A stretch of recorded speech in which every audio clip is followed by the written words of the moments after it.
I'm gone for 2 weeks. Just 2 weeks.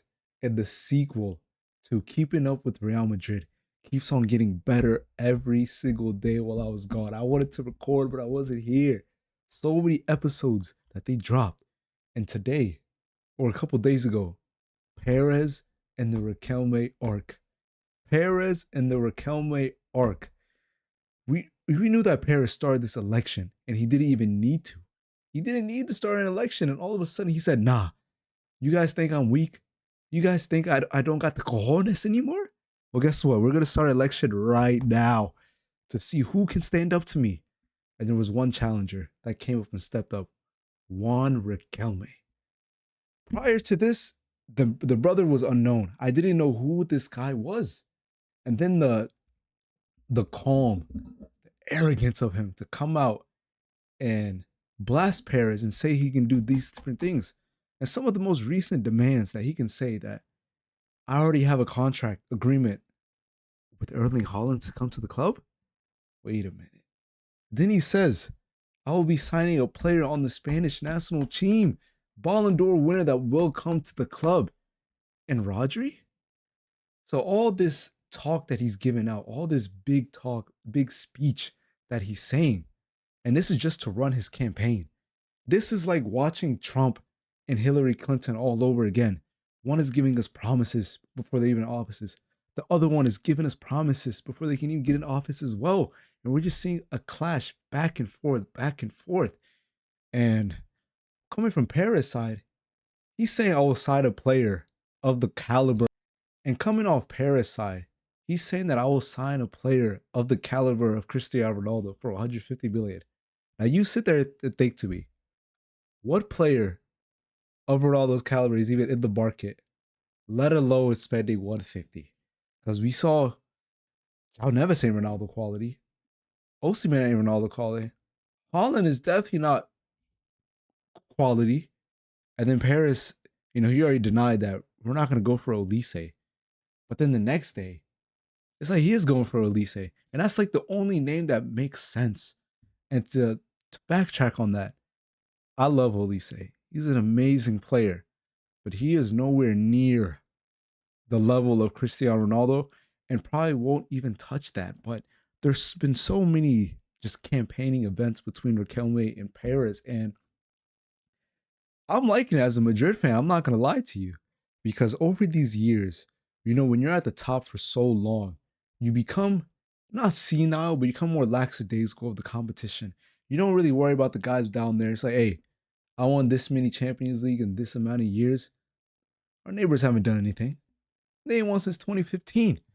But then slowly this season, Barcelona have crept their way and got Perez by the neck with the back-to-back La Liga wins. Not per se having better seasons in the Champions League. We're still a little bit ahead of them, but still.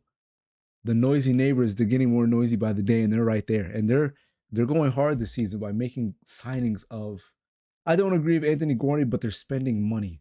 And that's what they're doing. They're spending money to bolster their squad whilst we're having so much turmoil at our club. Whilst other clubs like Bayern, the likes of Arsenal, are just elevating day by day by day.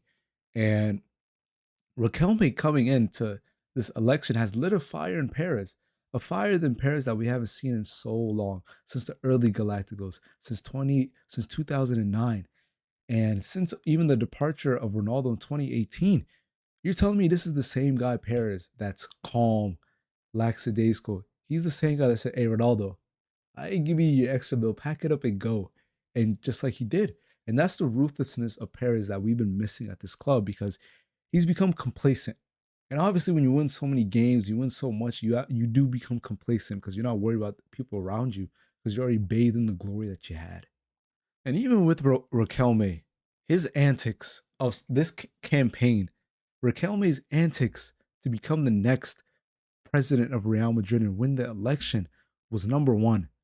Having a bus outside of Budapest with Real Madrid on there, him on there, saying we will be back, giving us campaign promises of Haaland is coming to the club, Rodri is coming to the club, and if they don't come, I will pay the fees of all 100,000 Socios members. even as far as him going and saying, I've already spoken with Holland. We have an agreement. As soon as I win this election, he's coming to the club. And then shouts of saying that I'll either have Raul as the coach or I will bring back I'll bring Klopp as the coach. Whilst Perez just signed Mourinho. So he's saying that even if Mourinho is signed, as soon as I become president, get out of here, bro. Pack it up. And all these sightings and promises that he's making, trust me, I don't want Rodri at my club. You can keep that. That can stay in Manchester because I don't want that anywhere near my club. And Paris is, side to this. He's also been going heavy already signing down two players, which, at right back, Denzel Dumfries, which we needed as a backup to Trent or potentially a starter under Mourinho. And it might be looking scary for Trent. I'm not going to lie to you because knowing the terrorism that Mourinho is going to be on, I can see him favoring Denzel already. And then somehow Konate ends up getting a move to Real Madrid after the disastrous season that he's been having at Liverpool. And even on top of that, on a free as well. And you can't really say this is a bad signing because look, Alaba is going to be gone.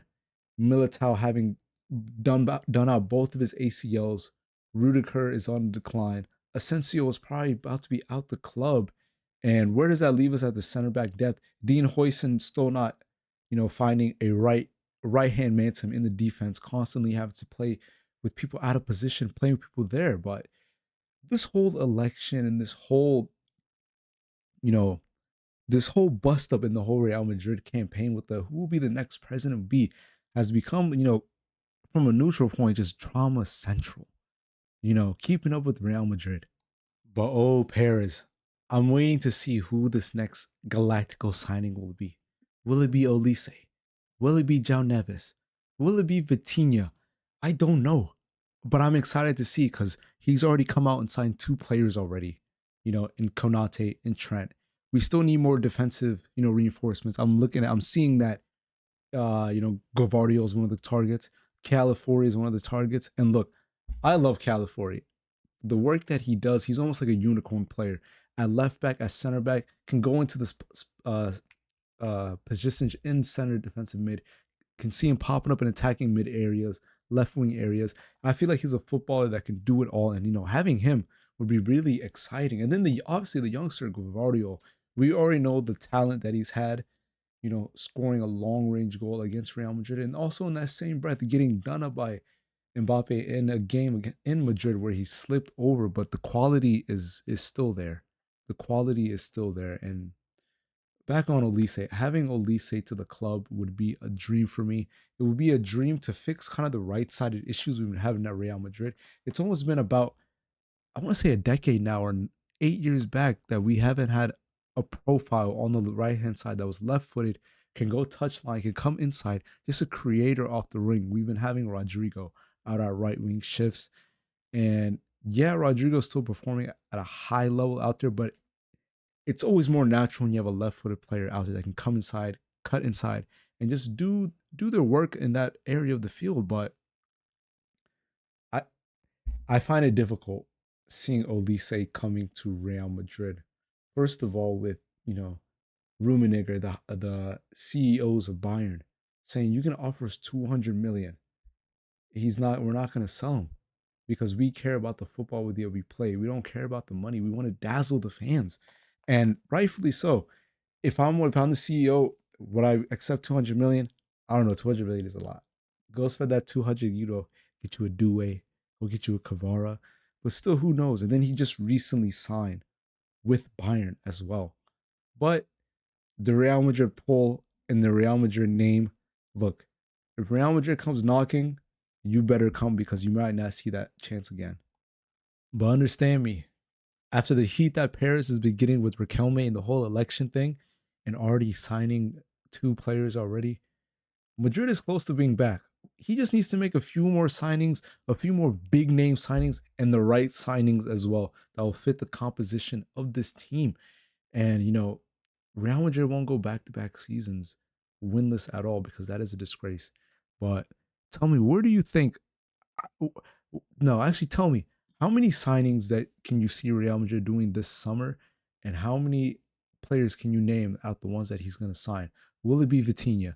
Will it be Cavara? Will it be Due? Will it be Olise? Will it be Neves? Who knows? But until next time, guys, it has been MBS, Mohammed Bin Sports. Until next time, take care, everyone.